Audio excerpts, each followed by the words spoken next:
So okay, welcome again. I'm glad you're here. We're going to be talking a lot about Rosalind Wiseman. So she wrote a couple of books that we're going to include in our PowerPoint here so we can have a discussion about it. Queen Bees and Masterminds and Wingmen. So the topic is important, I think, because this quote is great. Here, let me read it out real quick. We all want to feel a sense of belonging. This isn't a character flaw, it's just it's fundamental to the human experience.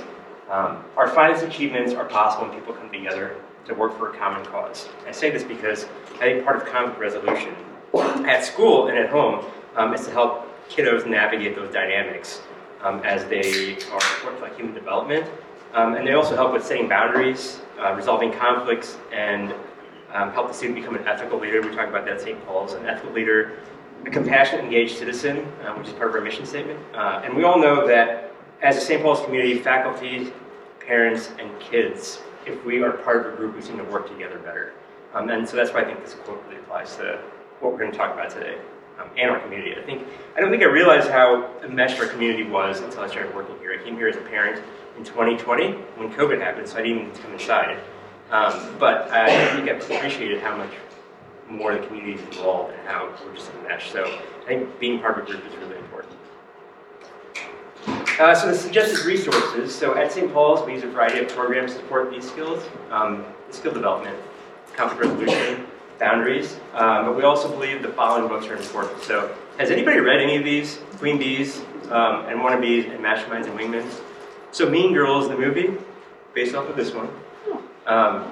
And so they're just really helpful ways to talk about how to parent your kid, and even as an educator, like when I was reading these books over the summer and reviewing them again recently, I thought as a parent of, oh man, this is good info, I can relate to this. Or as a counselor, I'm like, oh, this is good info, I can talk to a child like this, a student like this.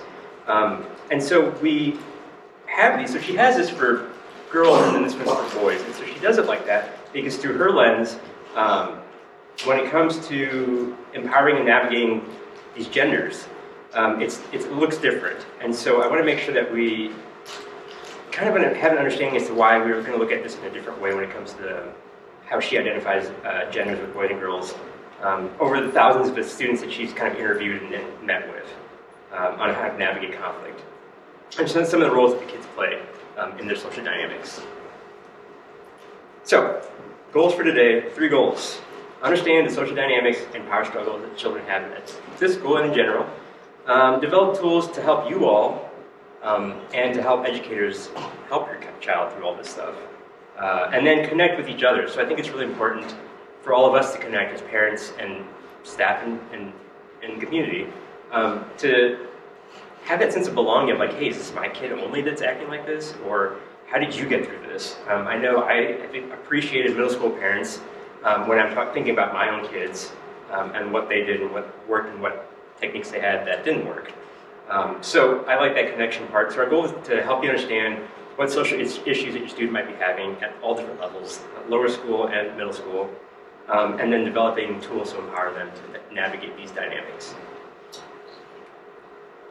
So, me being a social worker, I talk about confidentiality a lot. So I hope that we have some awesome active participation today, and then meaning you feel comfortable where you can ask questions that might make you a little bit vulnerable.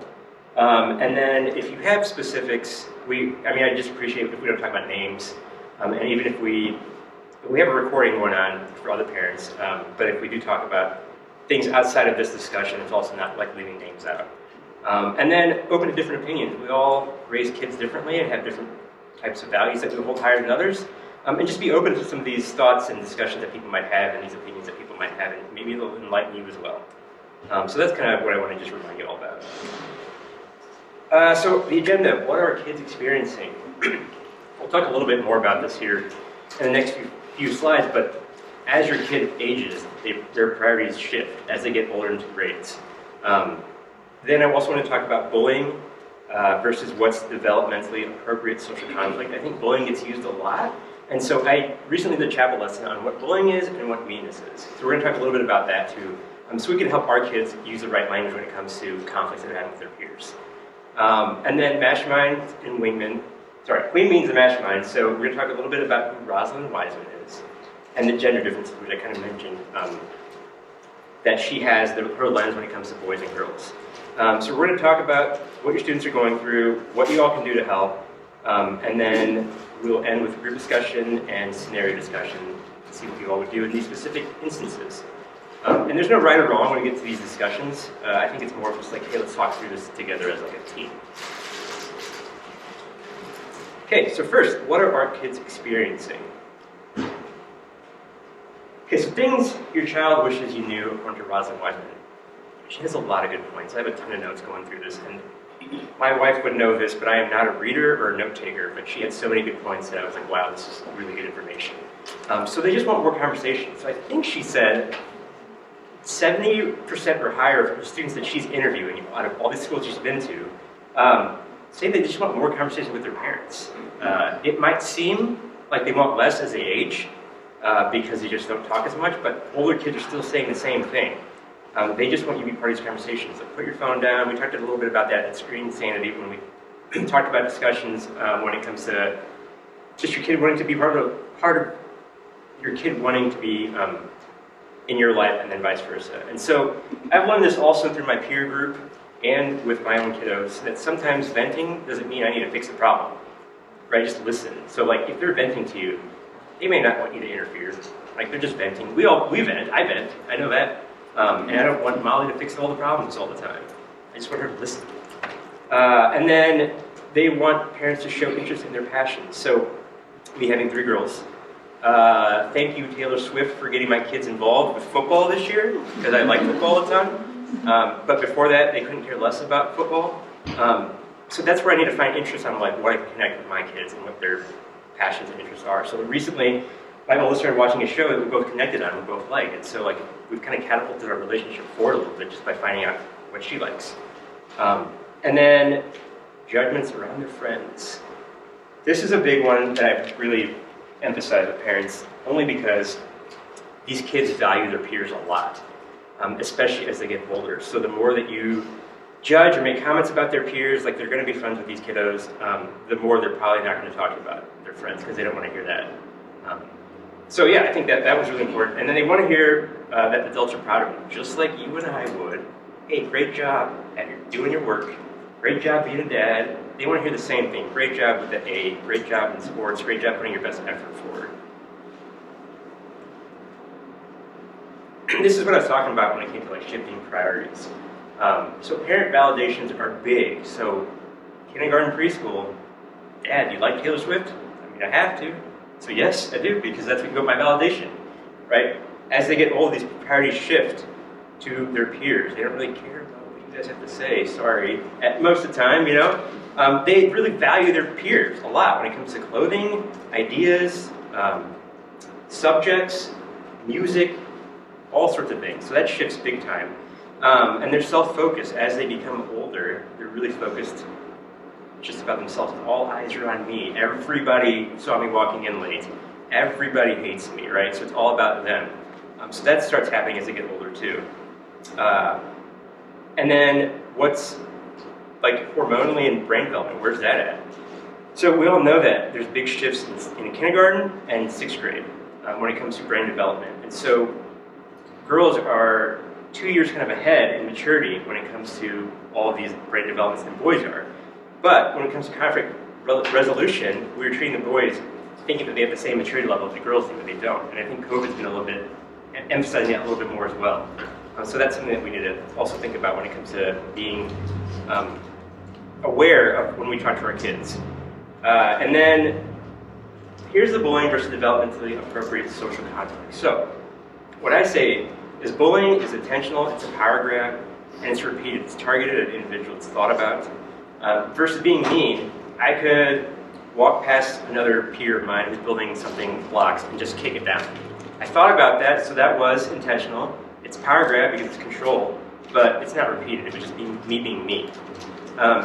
Teasing is interesting because I think with kids, this gets a little difficult because sometimes they can't read the room, right? So they don't realize that that person might not be as friendly as they think they are, right, with that individual. So they might be teasing for fun, but the other person might not like that. Or if they're friends with someone and they can tease back and forth, that's a different type of teasing. But that's also intentional. So that's something that we need to help our kids navigate as they get older. And then being rude is just interrupting, right? Was it thought about? Probably not. Do they do it regularly? Yes, my gosh, yes. There's a lot of just interrupting when it comes to just lessons or even at home. But these are kind of the main differences I want you all to take away from what bullying, being mean, teasing, and being just rude is.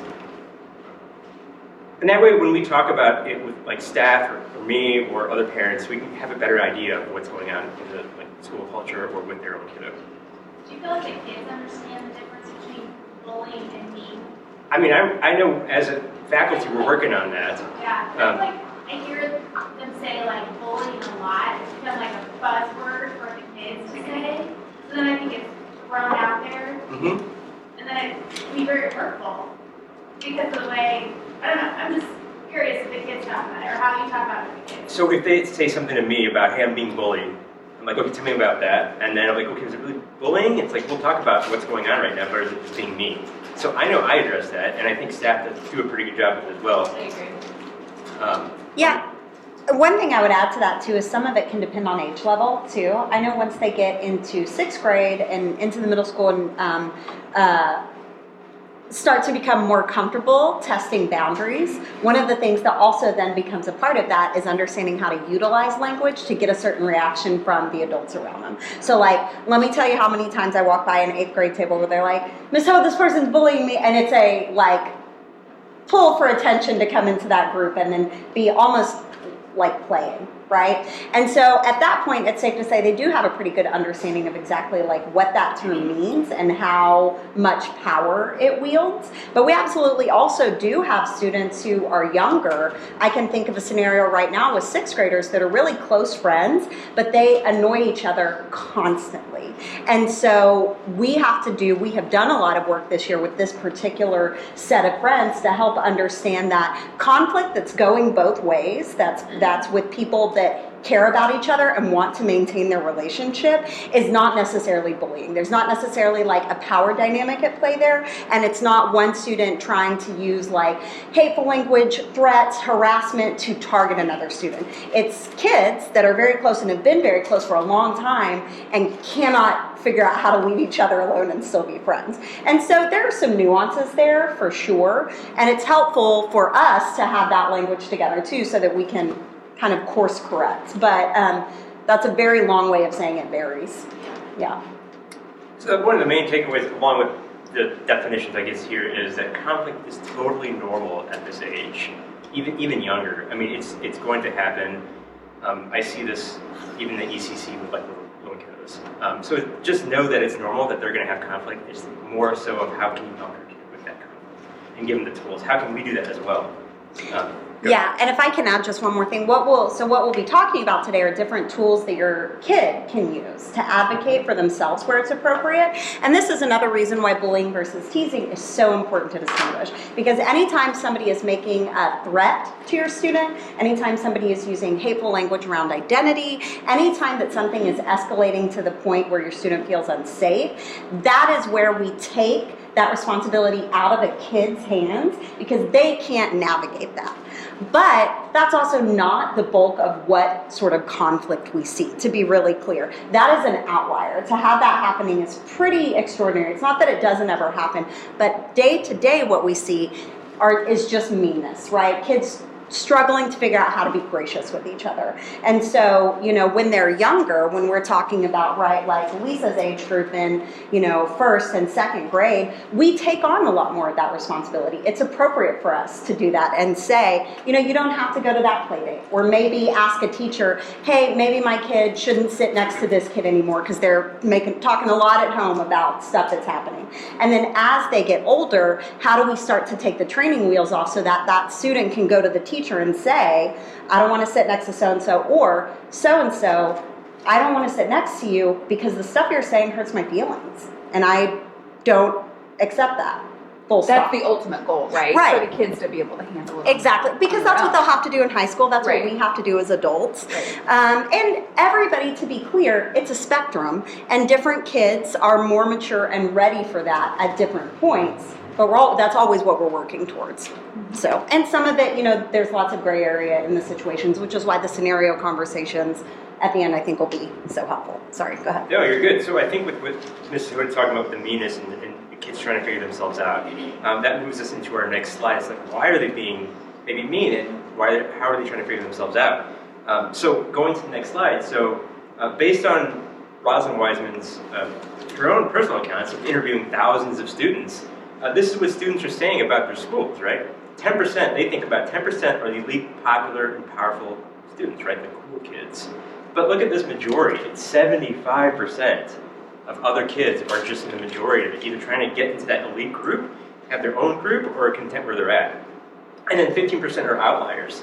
That may be kids that just don't care, like I don't want to be part of a group, have their own little group, or are just trying to figure themselves out as to where they're at. So I think it's important to look at this and just realize, hey, like most kids are here, right? Most kids are trying to figure things out, are content with their group, and are overall pretty happy with where they're at.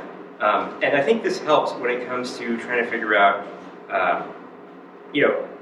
what kids aren't included and how to include them, like teaching your kid how to do that. What kids maybe need a group to be part of.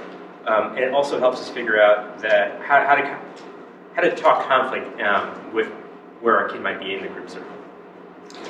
Yeah, because what I would add to that, the reason Wiseman talks a lot about your kid's perception of their social dynamics, right? This is not quantitative data from polling that she's done with students. This is qualitative conversations with kids. This is how they see it. And the reason that's so important is because if and later in a minute we'll talk about kind of the different roles that she started her books talking about. She's navigated away from them a little bit. But if we're going to equip our students to have a conversation about conflict, we have to understand who they think they're talking to. And a student needs to approach it differently if they think they're talking to one of the big important power brokers in the 5th grade, right? They need tools to approach that differently. Even if we think it's silly, even if we don't agree, we can all agree that there shouldn't be exclusive cliques, right? But to give them the best tools to approach the conversation, it's helpful to understand how they see their social environment. And like, for example, when we talk about outliers, not all of those kids want to be outliers, and some of them do. And some of you are probably wondering right now, like, oh, well, my kid is an outlier. Are they there by choice or because they're being excluded? And there's not, unfortunately, even an easy answer to that, because that can change also. But what is super important is that that you have the talking points to kind of suss it out with your kid over time so that they feel comfortable naming to you either, I don't care about groups are dumb, like I want to do my own thing, or I feel really lonely. And then we have the connections to talk to other people and say, my kid feels really lonely. What do I do? So this is what I was talking about just a second ago about within these groups. Wiseman talks, so if you've read her first or second edition, she talks a lot about labeling some of these kids and where they're at with the masterminds and the queen bees, the pleasers, the bouncer, who is like the kid that just kind of agrees and tries to put people down, maybe in a sense to make sure that they're like protecting the mastermind. But she's gone away from this a little bit in her 3rd edition because it's going to be more fluid now. I think of the example of kids that are maybe at school that might be a sidekick, but maybe in an after-school activity like competitive soccer, they might be like a pleaser. And so like knowing where your kid lies in that role will help you, deal with or talk to them about how they can handle conflict with their peers. If they're a pleaser with you, you might come up with an idea and they'll just say, okay, sure, I'll do that. But like that's not giving them the tools necessarily because they're just going to say whatever you want to hear, right? So like I think that's why I think it's really important that we think about where your kid is at and in what situation they play that role in, knowing that they might kind of just go back and forth throughout the day, throughout the week, over time. So you guys. Oh, do you want me to go back? Okay, so here's some conversation points that you all can, just takeaway points that you can talk to your kid about. Out loud, they can think about this, you can think about this. What role might a person be playing and what do they gain and lose from that role? I think it's a really important one, just kind of break down. What do you think that person is in that role? So like having your kid, like you might see that this person has this role, but your child might see it a different way. So trying to get their perception on like, hey, what do you think is going on here? What is it like to see your friends in these roles? I know I've had kids come to me and say that they just didn't know what to do in a situation where their friend made a bad choice.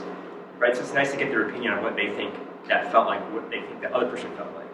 How do you feel when you see this behavior that excludes people? And how do you feel when the behavior is turned on you? So I think these are just some talking points that you can navigate with your kid when it comes to conflict resolution and just understanding their experience overall at their initial environment. Yeah.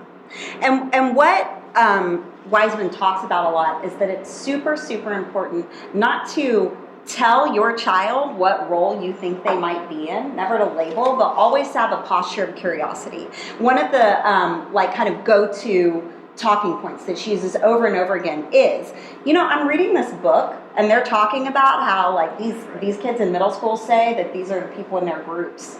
Is that really how it is? Like, this is how it was when I was in school. Do you still think that's how it is? And then you don't have to say anything else. And they might engage, or it might come back up later when you're on a road trip. But give them time to think about it. And so the questions are not, oh, your friend so-and-so is clearly this. Can you believe that they did da-da-da-da-da? They're clearly this person. But instead, that kind of sounds like this role. Is that what it is? I don't know. Because, not to put too fine a point on it, but anytime parents, what Wiseman will say is anytime parents present as the expert on something, right, that is kind of when kids start to shut down a little bit. Because there's no way you could know anything about their school experience, right? Their experience is different than yours. You don't really know what's happening. They're the ones in it every day, or at least that's what they think, because they're so myopic, they're so self-focused. And so to ask a question engages two things, right? Number one, it's showing interest, right? What's going on with you? You're the expert, tell me about things. It's a chance for them to tell you what they know, and you're kind of like turning over a little bit of power and opening up that conversation. So don't tell them, hey, you're clearly a bouncer. Why do you do that, right? But instead, hey, why do you think this is happening to your friend group, and let them go from there. Yeah. This is also kind of fun to do with movies and shows, right? What do you think Princess Peach's role is in Mario, right? Why is Bowser acting like that? What role do you think Bowser's playing? What do you think Bowser gains or loses from that role, right? So practicing in that way to get them used to that language when they're talking about conflict with their peers also is and it makes it kind of fun too, to connect in a different way with your kid on something they like. Yeah. Do you think that kids understand that their roles can sometimes be fluid, or do you think that they think their one role sticks across different paradigms? I don't think kids realize the role they play sometimes. Right. So I think that's going to situationally depend on where they're at. But I genuinely don't believe that they know. They're just being themselves in different situations. What do you division heads think? I agree with that. I was so glad you mentioned the point about like, hey, this is how you bring it up with your kids, because she makes that point over and over again. I don't know that the kids understand all of these roles, especially before 6th grade. One thing she says when she says that in every speech she gives is that, like, just have them read a couple of pages. Don't say, I'm reading this book, Understanding Social Dynamics, right? But just say, hey, I'm reading this, and I'm really curious if she knows what she's talking about, if this is accurate from an actual middle schooler's experience. I'd like to know. So just say, like, hey, here are 2 pages. Don't give them a lot to read. Have them read it, and then you can have that conversation. But I don't think they see themselves in one of those roles. I don't think they know enough about it. I think they have the experience and some of the details about how situations play out, but I don't think they're analyzing it in this manner. Or maybe they are, and talking through it with you will help them. Okay, we're going to talk a little bit about the Queen Bees and Masterminds and what that is. So Rosalind Wiseman is an author of 9 books, including multiple New York Times bestsellers. She actually has some mirror copies of for parents to help resolve conflicts and handle all the parents at schools. So she has an adult version for parents to navigate that world as well with students' parents. She's an expert in the community. She's considered an expert on leadership, conflict, youth culture, education, and parenting. She has a lot of good stuff, you guys, and I was going to share some other stuff as we move on. and some of you might have gotten this, there is little tiny guides that she has, and these tiny guides have different topics on them. So they could be vulnerability, emotional hijacking, boundaries, and I've been going through it with kids, and it's really helpful to kind of give them a visual and an idea of how to set these different standards in their head. I'll talk a little bit more about that here in the next couple slides.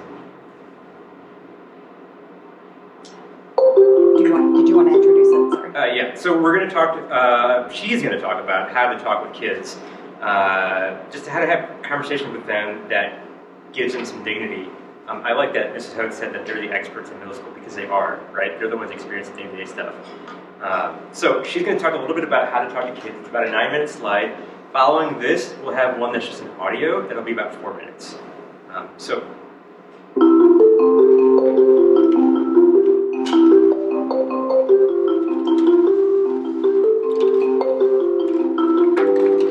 If you are one of these people who comes to parenting lectures, I don't know if you're dragged here or if you come to every single one, but if you're one of those people that's like enthusiastically buys books, of which I'm very grateful, right? But like you have lots of books and your kids are like on to the fact that you read lots of these books.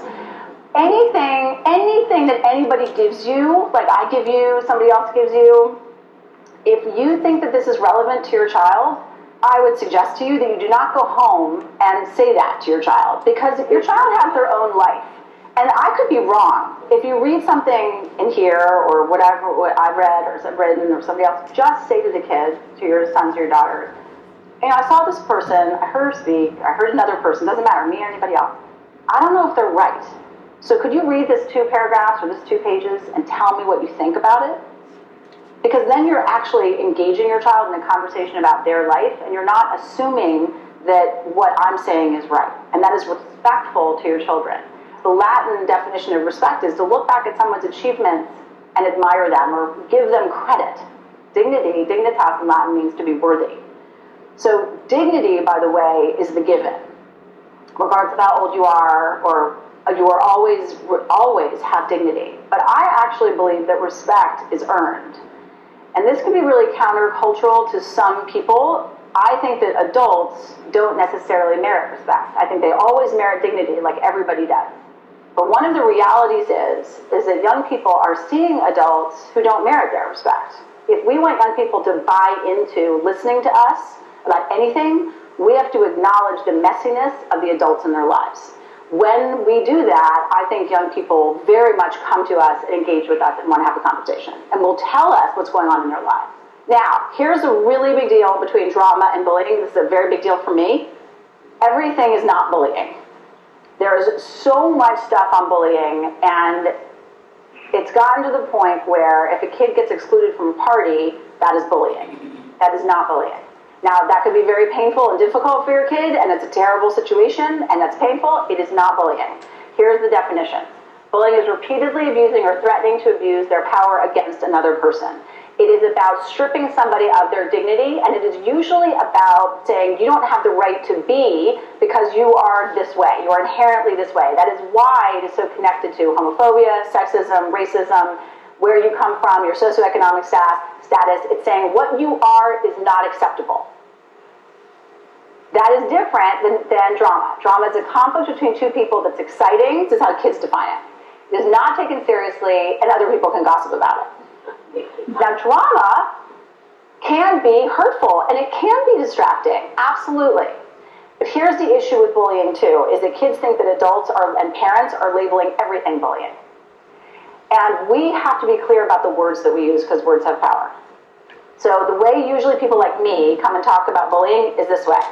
There's one person who's absolutely horribly evil. There's one person who's 100% innocent, never goes both ways. And the other part is, if adults get involved, it gets worse because they blow it out of proportion. And the other thing that kids often get from someone like me to them is that there is no appreciation or acknowledgement that adults are part of the problem. Of course we can be part of the solution, but we never, in bullying situations where we talk about abuse of power, do we acknowledge when adults abuse power against other adults or against children, and that children see that. So kids in assemblies will sit there and say like, yeah, right, but that principal over here, this vice principal over here, this counselor, this teacher, whatever, totally belittles me. And nothing happens. So we sometimes lack credibility when we're talking about these issues. And these issues go to the absolute heart of the culture of a school.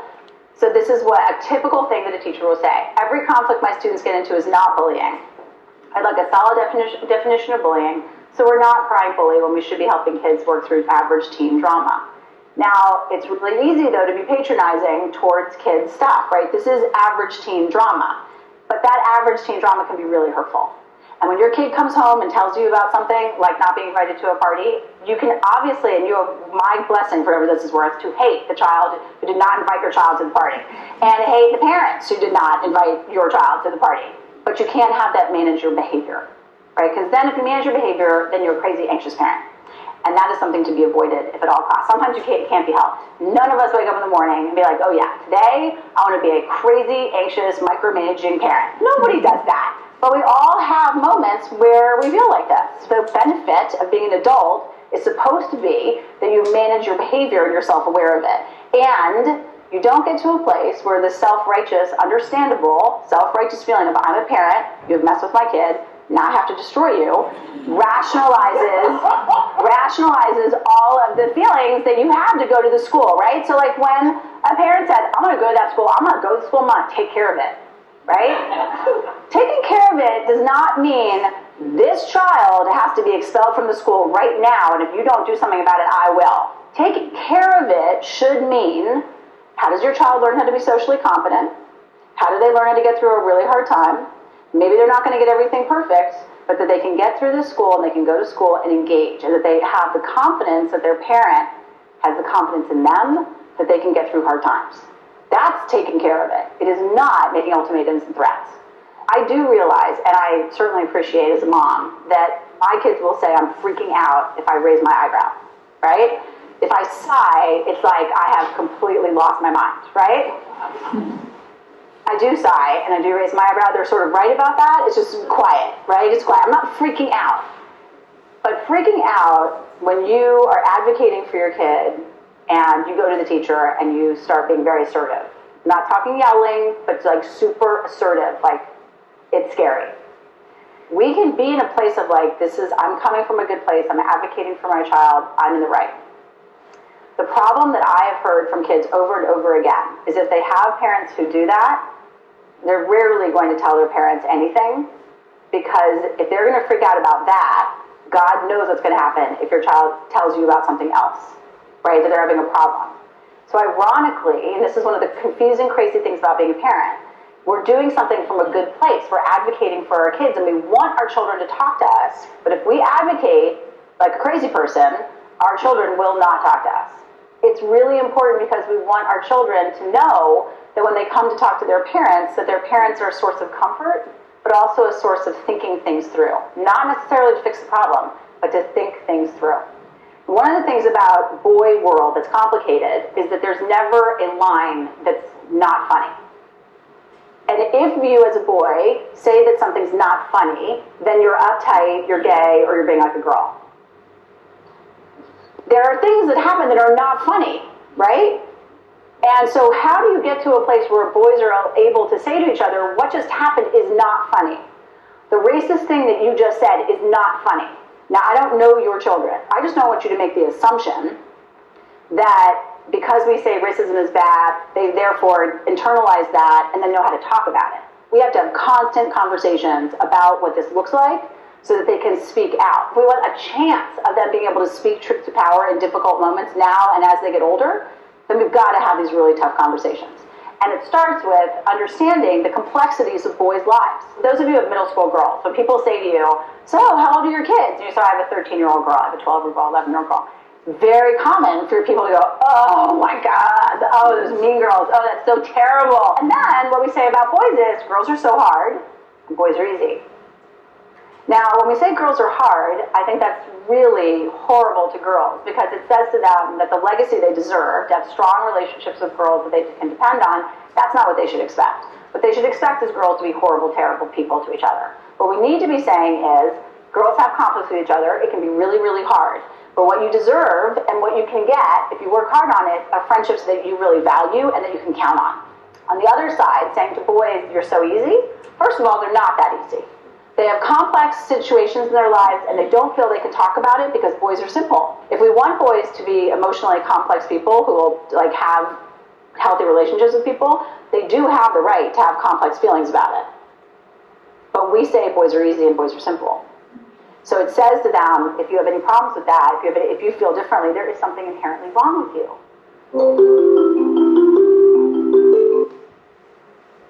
So she is going to talk a little bit more about that in the next slide. Let me see if I can get this to work the way I want it to. There we go. Anybody relate to any of that stuff? Okay, I know I did. Do you mind if we do a quick introduction on that? Just so we named earlier that Wiseman's work is really helpful because she does talk about gender, and she talks about it from two vantage points. Number one, that we sometimes over-explain what's happening with kids based on what we think is just, oh, that's how boys are, or that's how girls are. And then, like she's naming, don't give them enough space, for example, our boys, to have those complex relationships, right? And then add to that what Alankar mentioned earlier, which is we know in kindergarten and in 6th grade, when we see these big moments of brain development, we know that on average, our boys are 2 years behind our girls, right? And so look at 1st grade, look at 6th grade, not only do we have kind of this social narrative, right, that like boys won't have these super complex emotional experiences, but in some ways they are less mature, right? And so they might not have the same vocabulary or the same maturity to talk about the stuff that they're experiencing, right? Or on the other hand, if you've got maybe like a boy and a girl at home, or you have kids the same age, you maybe then give too much credence to what your girl's going through, like, oh my gosh, so much drama, so hard,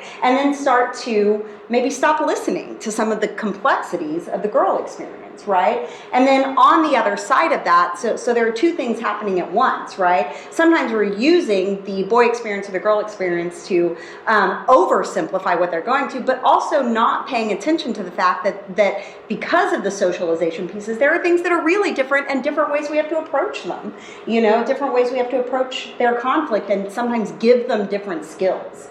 And so if you have, boys and girls at home, I would get both books if you wanted to, because there are differences, but those differences aren't the only things that make it really complicated for them. And I think that's just important to note. Yeah. Okay. Yeah. So that goes into what she's going to talk about here. Yeah. It's not just a book. It's world of girls. You've written about the world of boys. You have dealt very deeply into the different roles of girls and boys that they play in peer groups, the various pressures that boys and girls feel, and what it means to have a successful relationship, a dignified connection. If you could just explain to us what the key differences are between boy world and girl world.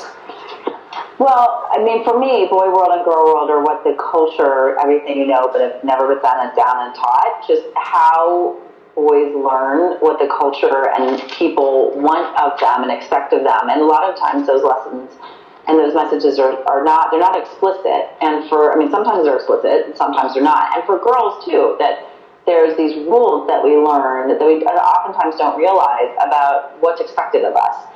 And so for boys and girls have a lot of different feelings about, and they think a lot about and have different opinions about the world that they're living in. Mm-hmm. So girls and boys are not this monolithic group, but all of them have to deal with different kinds of things about the culture. So I'll give you an example of it for both boys and girls, which is one of the things I'm trying to personally stop. Is that people, without really understanding, I think, what they're saying, is say, oh, boys are so easy and girls are so hard. Mm-hmm. And that actually is a cultural message that's not helpful for both boys and for girls, because what it's saying about boys is that, if you get upset about things, if you show that you're upset about stuff, if you have a complicated reaction to something, then there's something wrong with you. Right. And so what we're doing when we say to boys that they're so easy is we're saying, roll everything off of your back. If you actually stand up for something, if you're upset about something and people can see it, then there is something wrong with you. And so boys learn, it's one of the reasons why boys learn to not say anything when they see things that are really messed up around them. Because if they do, then we've been telling them that there's something wrong with them. And then for girls on their side, when we say girls are so hard, they're so mean, they're so cliquey, they're so this, they're so that, what we're also saying is we're giving a message that that's what girls should expect to have. And not that they shouldn't expect to have relationships that are really strong. And so, yes, girls have complicated relationships, but so do boys. Right. And girls do look openly, sometimes in their lives they can go after each other. And so it doesn't take away from the fact that girls are dealing with that stuff. But we can't set it as the standard because you rise to the standard, you rise to the expectation. So it's really important that that's like a cultural rule that is being told to boys and girls, and we don't understand how it's impacting or influencing boys and girls' behavior. So if a parent has a boy, they need to then be more accepting of the varied responses that they may have to different expectations or different situations. And they also need to maybe quit all the specific expectations they have about girls and what they absolutely will encounter in every connection or relationship that they have. Exactly. I mean, there's so many examples of this, but I think what's important is that, boys have friendships that mean something to them. And it doesn't, they might not look as close as girls' relationships, but truly, if you see like a group of boys sitting on a couch and three of them have consoles and they all have phones, but they're all talking to each other and they're all eating Doritos and, Izzy's or whatever, soda that they're drinking. I know that that's unhealthy, but that's another podcast. But it's really important to actually see like how those boys, like that's bonding, like that's tight. Like those boys, that's how they get through. And it also means, even though that those relationships are tight, it also means that those boys can have tremendous betrayals within that friendship and tremendous frustrations. So they're complicated. Boys' relationships can be complicated. And so that's the thing I want us to look at is that, if our son doesn't want to talk to us about something, it very well might be because he doesn't want to talk about something that's really painful for him. And it's just not so obvious as it is with girls. So hopefully you guys can see where I'm coming with on this. I just finished up my last lesson on skincare. It was 5th grade and up. It was awesome. But it was through the Social Institute. And I brought my skincare routine in, right? So I just found out I have a skincare routine for my oldest. I didn't realize I had one, but I did. So half the lesson, the boys are like, this isn't for me. I don't know what we're talking about. The girls are all into this lesson, talking about skincare, and we're talking about stuff that's new to me also, retinol, polypeptides, kind of all this stuff. No clue about it. But the minute I have the slide on hashtag men's skincare, and then I bring out Milo products, that's when the boys like click. Like, oh my gosh, like, I use that, or I use that. Oh my God, Mr. Patel and I have the same facial wash. But there's that connection that they have. Like, they have a routine. I'm like, bud, like, you have a routine that you didn't know about, just like me. But I found that connection, and yes, this is a little different, obviously, but I think once you find that difference in that connection, you understand that the boys like also have something that's going on. They also have their own skincare routine, if that makes sense. So I like that she says that. While we're on that slide about gender differences, if you do have a boy and you don't have time to sit down and read this in the near future, there is a fabulous YouTube video where she gives an hour talk. I believe it's to an all-boys school, like their parent group, that summarizes the book beautifully. I mean, it gives so many helpful tips to interacting and communicating with your son. I would highly recommend it. Hopefully we can include that link in the resources we send out because it's a shortcut for you to get all the good details from the book. And I'll tell you, I've been reviewing all of this, and I think 3 days in a row I've used strategies with my own child, my oldest child, that I got from the book, and they work every single time. So definitely review these books. There are great nuggets in there. Okay, next section. So we're going to talk a little bit about now Rosalind Wiseman. We're going to talk about in this section how we can help as parents and then as educators. So this thing I like, it's not official anywhere. I feel like when you Google Friendship Bill of Rights, you find different things on each of these Bill of Rights. These are the ones that we all thought would be kind of beneficial to our group. And I've done this with students kind of in a small group setting to where like, hey, what do you come up with your own like Friendship Bill of Rights? And your friends group, like, what do you expect? And part of that is I have a right to be friends with whoever I choose. I have the right to not be friends with someone who makes me uncomfortable. I have the right to trust my instincts and feelings. I have the right to be treated with dignity, and I have the right to have hard feelings. So I know that we all know that genders have different and complex friendships starting early. And I think we all understand that conflicts are a normal part of socializing and being part of groups. But as a reminder, I just wanted to say that we're trying to help the kids navigate some of their social relationships. And I think the Friendship Bill of Rights is really important. And you could do this. I've had parents and kids do this activity together also. I have parents like, in Bob, what do I value in Bob? Like our relationship, what does that look like? What are my Friendship Bill of Rights? And that gives them an idea of like maybe what to look for in their friends. And again, the one I have in my office has a ton more on there. So just come up with ones that you like, and come up with ones that your kiddo likes, where they feel like they have value to them. I have a question about that. So I think there's a ton of benefits for middle school, like going to a smaller school like St. Paul's, then there's a million benefits to that. But I also feel like sometimes, like the Friendship Bill of Rights, it can be harder when you're at a smaller school, less people to have friendships with. And so I think sometimes it's a little bit harder to like, I have the right to not be friends with someone who makes me uncomfortable when there's that many less people to choose from and that many other tables to sit at and things like that. I think it sometimes is harder. Yeah, I think that's absolutely true. And certainly, the longer kiddos are together and the more of a history they have, the more we do see stuff like that come up. And it's true, sometimes it's really big things that, by 8th grade, a kid it feels really done sometimes if it's been a big enough thing. That can happen in a smaller community. But a thing that we talk about with students a lot is the difference between being friends with someone and sharing space with someone. And that's where the dignity piece becomes so important. You share space with people all the time that you don't share values with and that you don't particularly like. Right? And so one of the things that we're trying to navigate when kids are in groups, when kids are finding lunch tables and things like that, is lunch is only a 30-minute period. Now, obviously, there's a difference between somebody that's like actively bothering a student versus sitting with a person that's not your favorite person. And another lens that we use for this a lot is the lens of inclusion.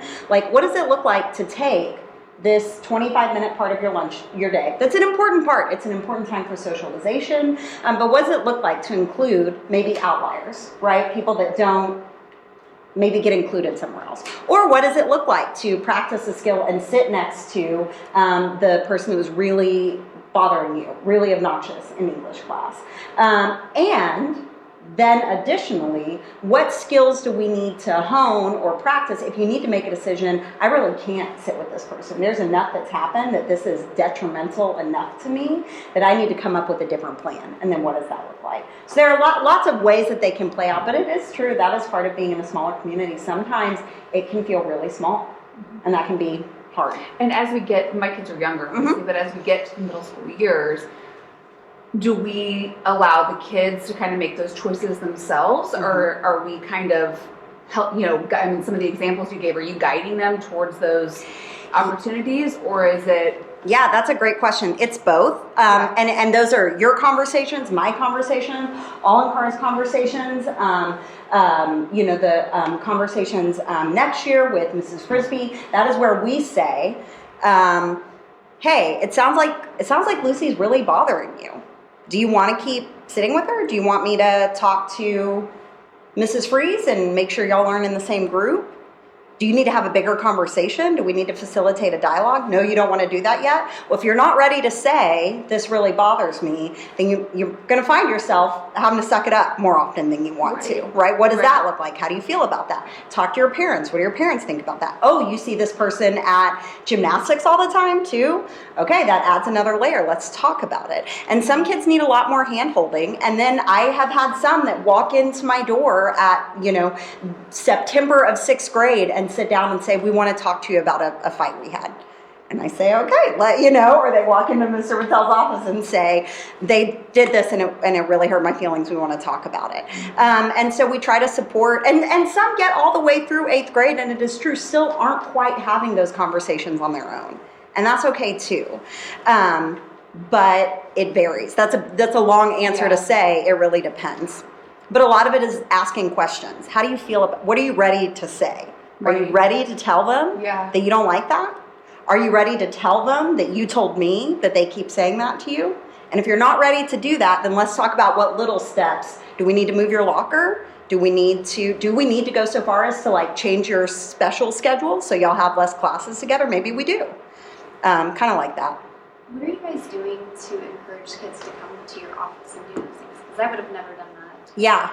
Well, and part of that depends on a kid too. And Mr. Batal, I don't want to because I know they come to you too, but some of it is, this is one of the places where email is really nice because they can send an email that says, I really want to talk, but I don't want to come to your office, or I just want to talk about it via email. I have more boys do that than girls, honestly. I don't know what it's like for you, if you have more boys or girls. Probably equal, actually, at the lower school. For me, I think for all of us, being out, like working in this public space, like the community space, the commons, and being in the classroom, I think makes me feel a lot more comfortable because I'm doing activities with them. These two are floating around constantly talking to kiddos. I think that makes a huge difference. I went to all through elementary through high school, big schools. So like Elizabeth, I like what you're saying about like the small schools, and that could be difficult. But I think it forces kids to have to confront that conflict, right? I could have gone and had a conflict with a peer of mine and avoided that kid all year long. But here you can't do that. So it's like good practice skills I feel like you can build on. And that's through me. I've had conversations with 2 kiddos. Let's talk through this together. I've had role playing. I do that with a lot of kids. Like, hey, what are you going to say to your parent? What are you going to say to this kid? Let's practice this. And we practice it over and over and over. It could be 4, 5, 6 sessions until I finally get the confidence to do that. But like, I think being present and also being in small school helps big time in that way. Well, and we've got a lot of middle school parents here. I think it does play out differently for boys and girls. And I say I think one thing I see happen more frequently with boys, and this might be to the benefit of smaller schools, is that it's not always boys that will bring it up. Instead, it might be a teacher saying, I saw this student and this, like they're normally always next to each other, but it seems like it's a little rough right now. And then we watch it. And maybe we'll loop in a parent if we think, there's something here. Sometimes it goes the other way and a parent reaches out and says, I don't want to do anything, but I need you to know that this happened. There was this falling out this weekend, or there was this party this weekend and my kid didn't go. And I don't know how he's doing, And sometimes it's not a big conversation with the student, but it's like catching them as they're walking to math class and saying, hey, are you okay? And that's it, because the only thing they really want is to know that somebody knows, somebody knows they're not feeling good. And sometimes that's enough. But it varies. I don't know. I feel free, anybody else that's had a different experience or has more thoughts on that. I just had a question. I think that we're all the same age. We want to arm our kids with tools and strategies to use and have all these supports in place. But being like devil's advocate. Yeah. Do you find sometimes that because we're so involved, or that there's all these different layers in place, that it takes away sometimes from kids learning to solve their own problems? Mm-hmm. How do you balance those two? Yeah. Because I think sometimes it can be great. Sometimes the natural stuff Sure. can also be a beautiful way to resolve. Sure. I would imagine it's different. Yeah, no, that's a great question. I really appreciated, like I said earlier, these books, because I think one specific strategy she shared using the SEAL method, and we're going to go through that today, is how you coach your kids at home when you're having private conversations to handle their own challenges at school. And the parenting advice she gives to staying hands off unless you absolutely have to get involved. I think not only is great strategies that will be more successful for your child and will keep them coming to you when things do get messy and hard and embarrassing or what have you, but I also think it builds the parent-student relationship because they know you're not going to take what they're saying and try and go fix it for them. And it just builds their trust in you as a capable adult to coach them through those moments on their own. So I think that is the ultimate goal, and I think finding the right tools to equip them with is the way to do that. We know their skill development is all over the place, right? Some kids have some of these skills mastered by 5th grade. Some kids are still working on it later in life. And it gets really messy because feelings get hurt and we're not all handling conflict in a respectful way. But that is the ultimate end goal. I think that the SEAL approach will be helpful for you, but I think you're right. We have to give them the space to try to solve those things on their own when they can. And as they get older, that's a thing that comes up more too. There are definitely moments that we have where we don't intervene. right? Because we've made the decision, we've assessed the situation, we believe what's happening is not something that rises to the level of needing to get more adult involvement. And we have had those conversations too. I have had those conversations where I think this is a thing you can work out. And if you can't work it out, let's talk about it. But I really think you can work this out. And so that can be a hard, because there are also as many varieties of personalities as we have for kids, we have the same variety for parents.